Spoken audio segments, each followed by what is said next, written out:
Have Dr. Shaju George, who is a psychiatrist. A very, very good morning to you and welcome to the show. Good morning. Good morning, Doctor. Doctor, are you Shaju or Sheju? Shaju. Shaju. Dr. Shaju, an excellent initiative that has been taken by the government, and I think this is part of their bigger agenda that is called Dubai Social Agenda 33. And we've learned that it's 10-year social development plan starting 2 years back, 2024, and till 2033. And this is where they try to bring families together. It could be through education, through community development, and through health as well. And this is we want to switch on the spotlight on, that is mental health, which is now a phenomena all over the world. But coming down to UAE, what do you think, how seriously UAE takes the term mental health? I think over a period of years, I'm here since 2013. So over a period of years and last 13 years, what I could see is there is very good acceptance among the citizens of or the residents of UAE.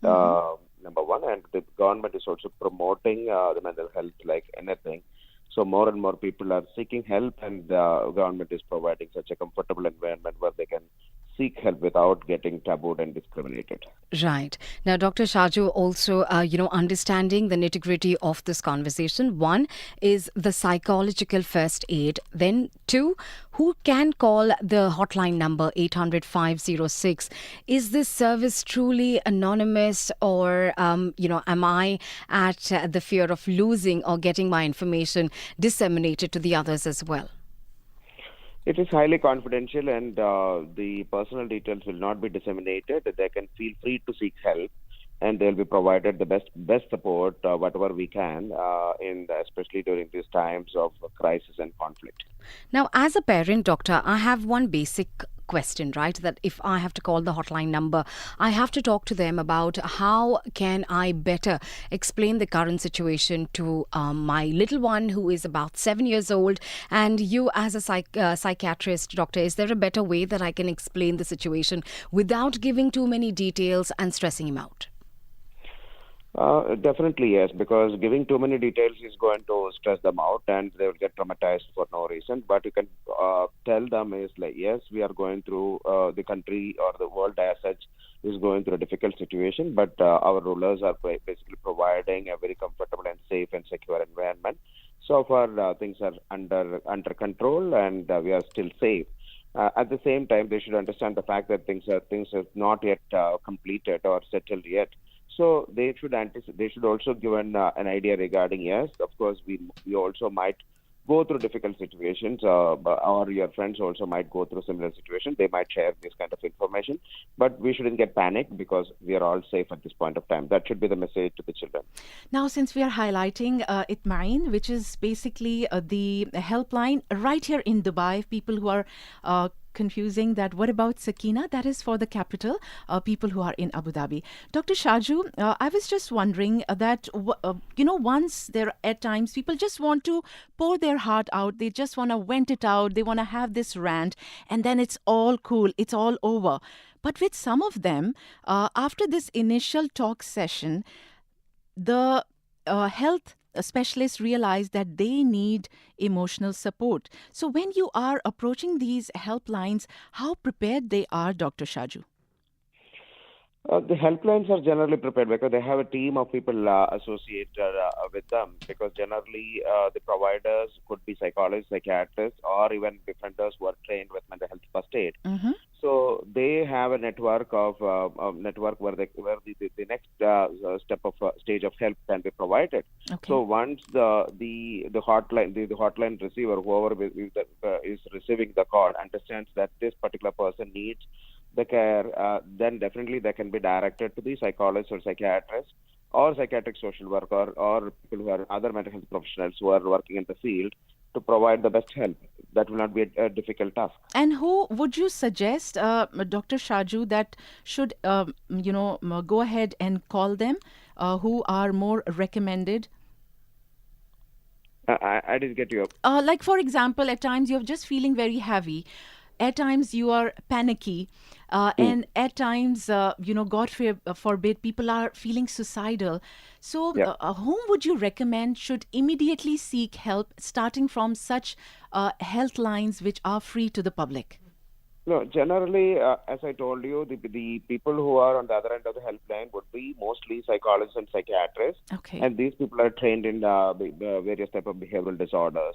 So the help will be assured, and these type of people are they're equipped to deal with whatever be the mental health crisis which they're listening to or which they have to deal with.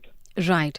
Now, Doctor, let's quickly talk to you about breaking the stigma, right? I mean, unfortunately, we belong to a class of individuals that do not really understand the need to reach out to mental therapists or mental experts.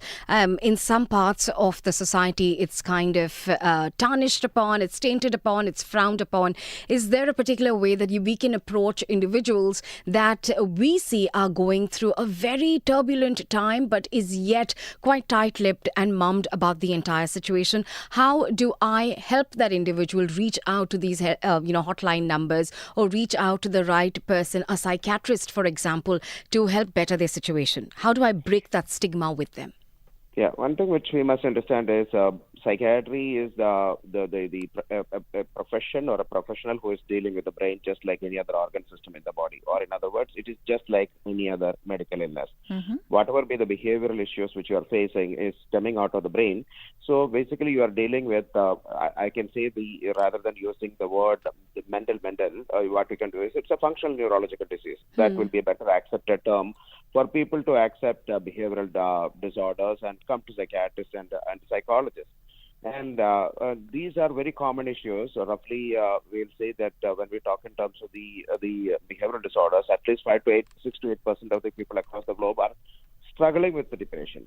In this Wow. difficult times, yes, that is general population statistics. In this difficult times, it will be multifold.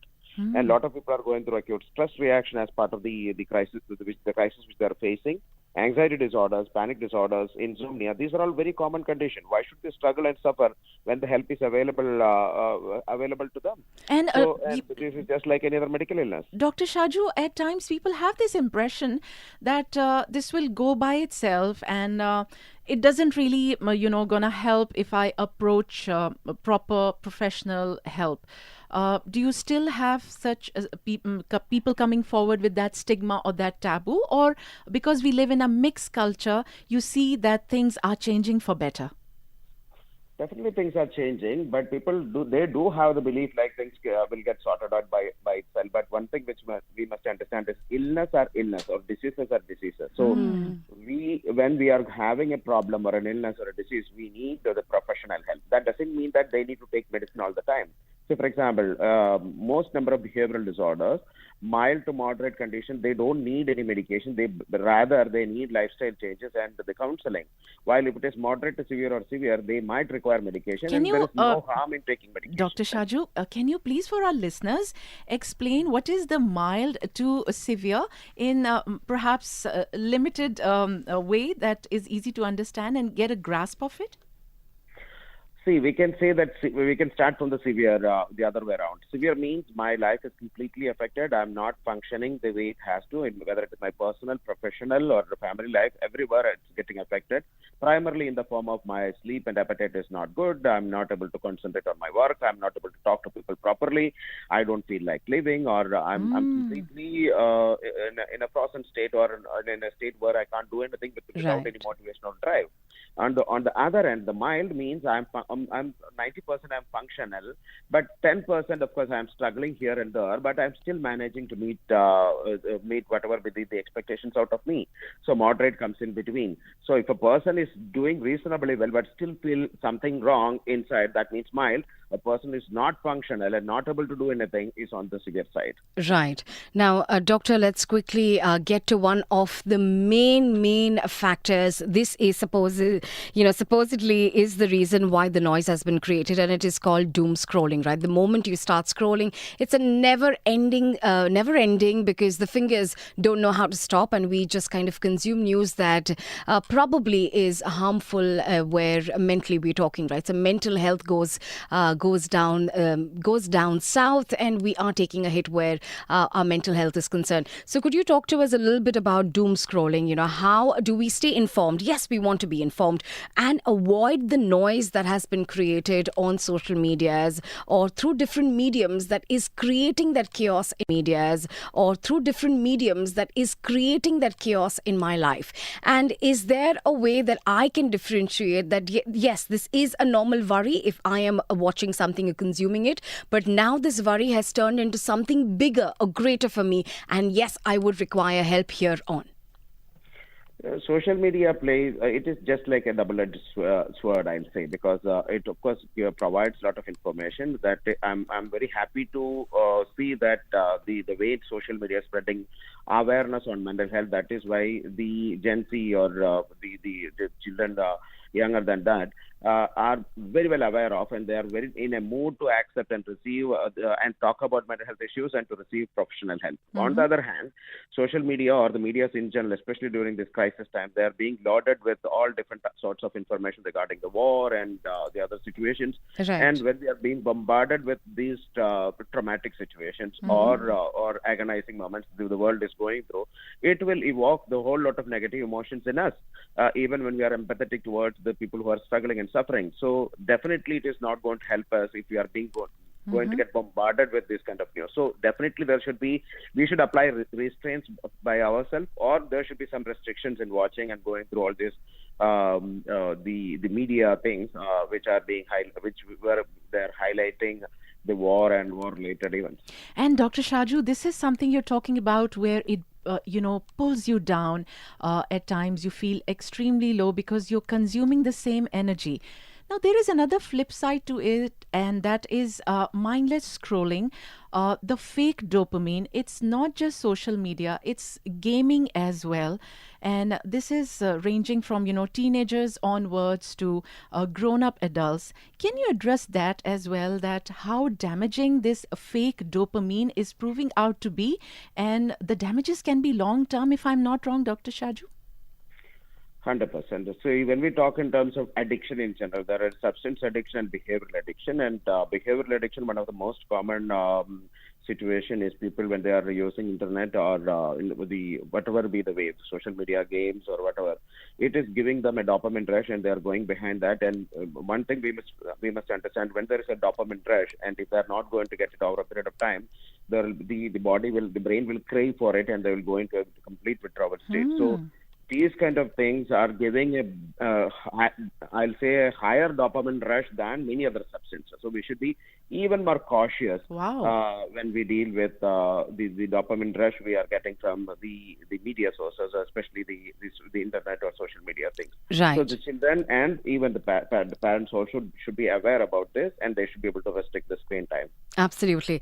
Now, Doctor, whilst I understand healthcare professionals are equipped with that knowledge and, with that sentiment into handling issues like that, handling cases like that.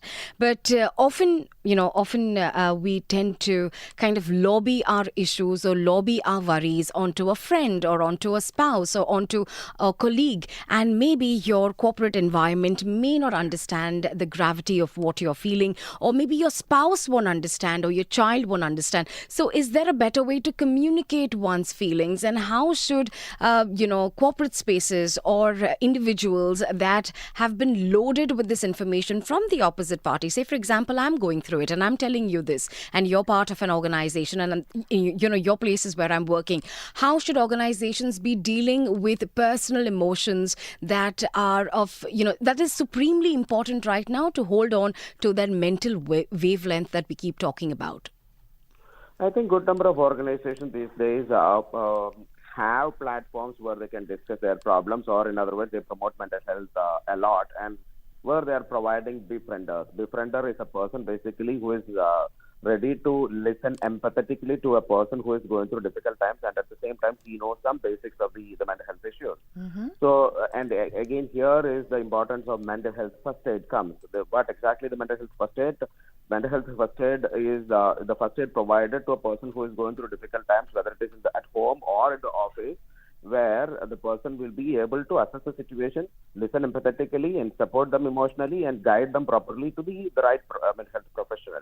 I think good number of organizations are promoting mental health first aid and befriending culture in their organizations, or that where the person who is going through difficult times can comfortably open up, or a befriender can reach out to a person who is reluctant to talk about their mental health issues. But the entire facade of staying strong, right? I mean, this is something we keep, and I'm going to go gender wise because men have been told, stay strong, stop crying like a girl. And the common phrases that we've heard time and over again. And especially at times like that, it becomes so difficult for that individual to vent out, or for the ones that are wearing that armor to kind of, pull all of those strings apart and probably cry or shed a tear or share their feelings. Let's talk to those individuals. How do we ensure that they are safe and they are mentally strong to move forward and carry the mantle forward? See, mental illness or mental behavioral disorders are not about the weakness or fragile mind. It is just like any other human being. You can also go through difficult situation, whether it is men or women. It is not like men should not cry and women can't cry. Crying is not a sign of weakness, but it is all emotions. I believe that divine emotions need to be expressed, and there is nothing wrong. In my entire 25 years of practice, I have treated bishops, I have treated politicians, I have treated ministers. That doesn't mean that they were weak or vulnerable or fragile.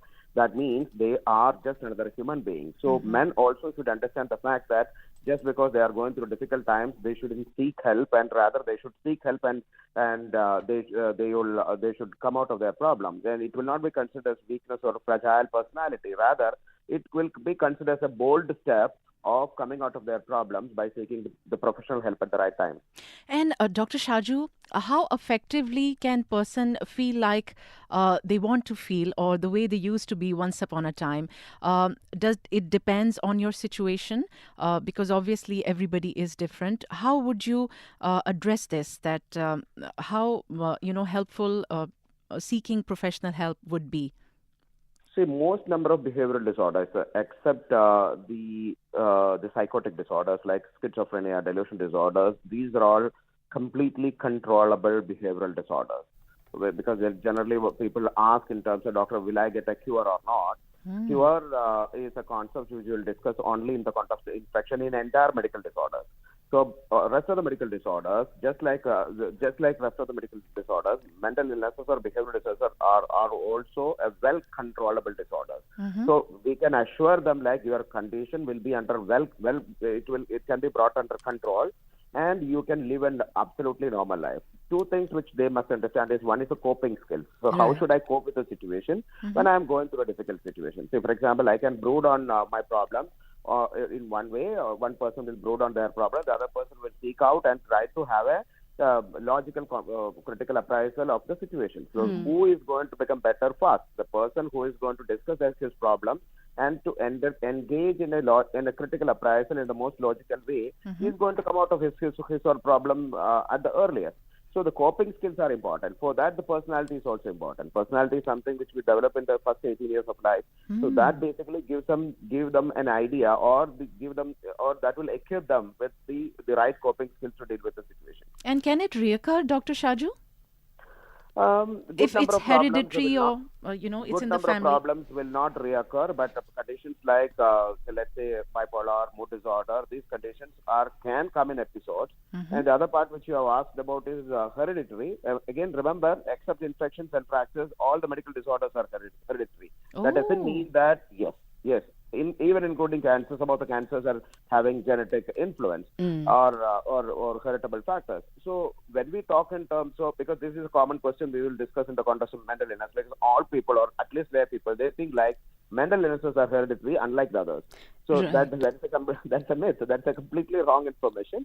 All medical disorders except infection and fracture are inheritable disorders, but that doesn't mean that every other person in the family is going to get it. Just because I'm having a problem, that doesn't mean that my children are going to get it. But So there the are chances are chances. quite less. But Quite less. doctor, there are also, like you just mentioned, coping mechanisms, right? Coping mechanism could differ from individual to individual, and obviously the time that it takes for you to bounce back to reality. Now, whilst let's talk again about this, maybe in a personal space, people would still understand, but in a corporate environment, people don't tend to understand why you're taking so long to basically bounce back to reality.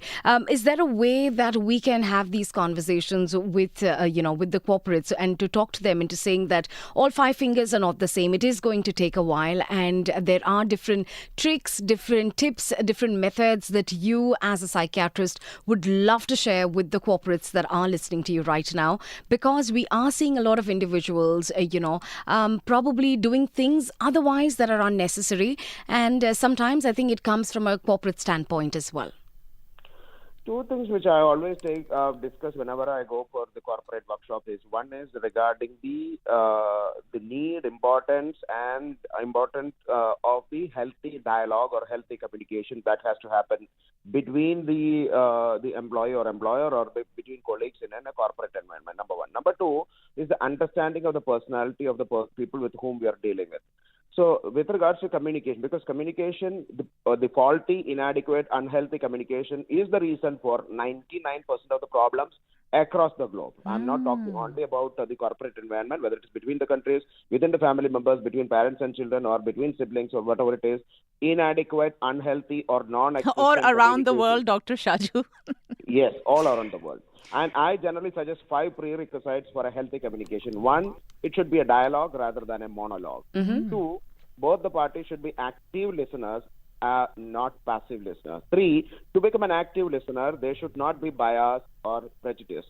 Four, the discussions or conversations or communication should be very objective or fact-based, and as much as possible emotionally detached. Five, even before starting a conversation, there should be a readiness to agree at there should be agreement to reach a consensus even before starting a conversation. Because if I respect the other person and if he respects me, I have certain rights and responsibilities in that dialogue or conversation. I have the right to disagree with him on those points where he is talking without any evidence. I have a responsibility to agree with him, which I believed otherwise, but now he is coming up with proper evidence or logic. I need to agree with him. So if these 5 prerequisites are met, most of the problems across the globe will be sorted out. Wow. Number 2 is personality, because different people are different personality types, Yes, basically. that's Especially right. in corporates, the couple of common personality profiles which you see is, one is obsessive compulsive personality or anancastic personality, or earlier we were talking about type A personality. These are people are control freak. They will not delegate responsibility. They always do things from their side the best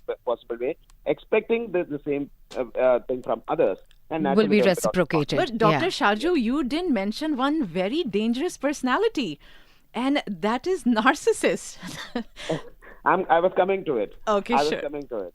So basically, obsessive compulsive personality is number one. Number two is there are people who are having the paranoid personality, who are having trust issues, who will not trust anyone in general. Why I was discussing narcissistic personality towards the end, because even when among social media, every other person is a narcissist. Unfortunately, every other man is a narcissist, Right. No, but which I Dr. don't agree Shaju, with. whilst you are saying this, you just said an OCD, and then you mentioned a narcissist and so on and so forth. The problem is individuals that are reeling under these terminologies don't know it themselves that they have these, this kind of a trait. Maybe no one has told it to them, because probably all their life they have been living a very different life, and suddenly someone from the third world would find that a little bit off, right, of a conversation. So now, how do I know that I am a particular individual with a particular trait if no one has told me, or if no one has identified? And imagine, say, someone at a managerial level, or someone at a senior level. How do I know? Because I've always been in a particular in a particular frame. So for a junior to come in and tell me that, listen, you are probably off the record, or you're off the guard, and that doesn't really sit down well with me. Now, these conversations are very bitter for someone to understand. So how do you inform the other person that, yes, you're stepping over the boundary? It's a very relevant question. Generally, what we need to understand is personality develops in first 18 years of life. That is why we generally diagnose personality disorders as disorder as such only after 18 years. But the traits you will start seeing even before. So since it is developing over a period of first 18 years, they will not have insight into it. That is why personality disorders are considered to be minor behavioral disorders in our most of the behavioral textbook. But it is the most difficult one to deal with. So the reason is they will not have insight. How exactly we can make them convince or make them understand? So in many organizations these days, from the HR department, they do conduct anonymous surveys where they can basically participate these surveys or screening questionnaires, which will give them an idea that yes, whether I'm having this particular personality or not. There are personality profiles and personality screening questionnaires, which will give me an idea regarding what kind of a personality I am. But still, they need not necessarily agree Except, that yes, this is abnormal. Yes, especially for except or narcissists, they're just perfect. exactly. Narcissist will never accept because he Yes. feels like he is every time he is the only right person and he is above and all everything. So he is not going to Entitled. agree with you. Mm. Yeah, but all everything. So he is not going to Entitled. agree with you. Mm. Yeah. But even in those situations when they enter, when let's say they have conflict with people around, this is the time in which, especially when the HR people when they get involved, and then an authority either in the form of HR or in the form of mental health professionals, if they are basically associated with many mental health professionals, they will be able to give them an idea regarding this is not your fault, but you have this particular personality, because none of the behavioral disorders, including personality disorders, is anyone's fault. It partly comes from nature, partly comes from nurture. Nature means coming through the genes, nurture means coming from the environment. So it is, let's say I'm narcissistic, it is not my fault. So the moment my guilt is being removed, I'll be in a state to accept the situation. Do you get my point? Because Yes. usually why people are defending, because ego will use its own unconscious defense mechanism when someone is pointing fingers towards me. But when Absolutely. someone is trying to tell me like it is not your fault, but you have this, it will be a little more easy for me to accept it. You know, it's so difficult to let you go, Dr. Shaju, but we are running out of time. Just quickly, final question. When a person should approach a psychologist and when a person should approach a psychiatrist? The key difference between psychologists and psychiatrists is psychiatrists basically come through the medical stream. They finish MBBS, they go through MD, and then they are practicing as psychiatrists. So they can prescribe medication because they have learned everything about the medication, different type of behavioral disorders. Because all different type of other medical disorders can also come up with behavioral presentation. That is why mostly in most part of the world, the initial assessment would be with psychiatrists, just to roll out the psychological presentations of other medical conditions.